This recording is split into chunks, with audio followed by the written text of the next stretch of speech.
Hey everybody, just checking in with you guys and letting you know that I now have my first 4 weeks of training scheduled. My coach sent me the training program for the first 4 weeks today and dropped off a few materials to me, so now I can let you guys know what I'm doing for the first week.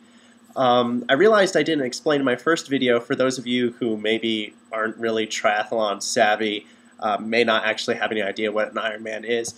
But basically an Ironman is a triathlon, so the first event is swimming. You swim 2.4 miles, followed by cycling, and you bike 112 miles, followed by a run, and you run 26.2 miles. So basically a marathon for the run. So that's what I will be doing come June 24th for the Coeur d'Alene Ironman. You do all the events in one day. Right now my coach is planning or sort of hoping that by the time my race comes that I'll actually be trained to finish hopefully in 11 hours or less, which is a pretty good time. Finishing under 12 hours, especially for our first time Ironman, is a really good time for anyone really, and frankly a lot of people are just happy enough to finish, whether it takes 12 hours or 14 hours. So we'll see, but right now hoping that I'll make the 11-hour mark. So anyway, so my first week of training is going to start Monday, January 2nd, to kick off my 25-week program. And just to let you guys know what I'll be doing this first week, I'll have 2 bike rides I'll have to get in for a total of 40 miles, so I'll do 2 20-mile rides. I have 4 runs that I need to get in with total mileage ranging between 23 and 25 miles. So I'll probably end up breaking that into 3 5-mile runs and an 8-mile run. And then I'll also be doing 2 swims with a total of 3,000 to 3,600 meters of swimming total. That will probably translate into 2 one-hour swims for the week. So there's nothing too crazy or too intense for this first week of training. It stays sort of light for the first couple of months as it slowly ramps up and then really starts to pick up the intensity and the time and the distance and those sort of things. Oh, and sorry, I know I might sound a little weird. I'm actually sick right now. I've been sort of getting worse over the past couple days. Hopefully this is kind of the worst day and I'll start improving tomorrow. So I'm really stuffed up right now and can't breathe through my nose, so I might sound a little funny. But anyway, yeah, so my coach also dropped off a number of things for me as well today for keeping track of my training, logging, distances, all that sort of stuff.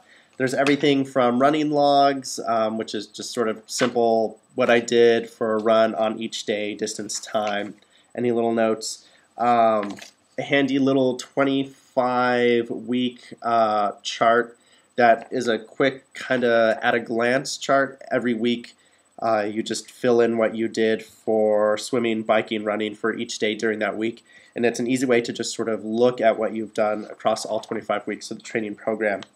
And then another version of that, which just puts it in graph form, I'll basically be just sort of marking on there what I did for my runs and what I did for my rides and swims, so I'll be able to sort of see graphically where I start and increase and then decrease, eventually leading up to race day. And then a fun little swim chart, nothing real special, it's just basically printed off in an Excel sheet, but I'll be using to keep track of my lap times while I'm swimming.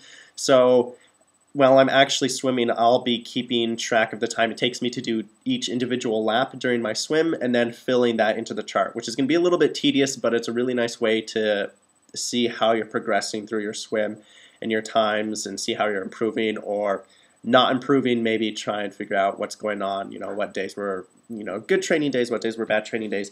And then really the main thing that I'll be using a lot of is a training diary. And it's pretty simple. It's basically just a calendar for my training. And each day you mark in it what you did for your run, what you did for your bike, what you did for your swim, distance, time, leave space for notes, so you know if something was hurting or something felt particularly good, you know, you can keep track of all the little things that are going on during your training. So by the time race day comes around, you know what's working for you, what's not going to work. And I actually was, because right now everything is just sort of printed off on loose leaf paper, there's a number of people who've made triathlete race diaries that capture the same information, and it's just put in a nice spiral-bound book, so you can carry it around with you and not have to worry about losing loose leaves of paper. So I ordered a few versions of those from Amazon because it was a little hard to tell online which ones were sort of the good ones and which ones were maybe not so great, maybe too detailed or not detailed enough with the information you can fill in. So I ordered a few of them. They should get here sometime next week, and then I'll probably just have to flip through them and decide which one I think is going to work best for me, and then send the other two back, or I don't know, find someone else who maybe has a use for them. So yeah, so right now I'm on track to kick off my training on Monday, January 2nd, unless of course this cold doesn't go away over the weekend.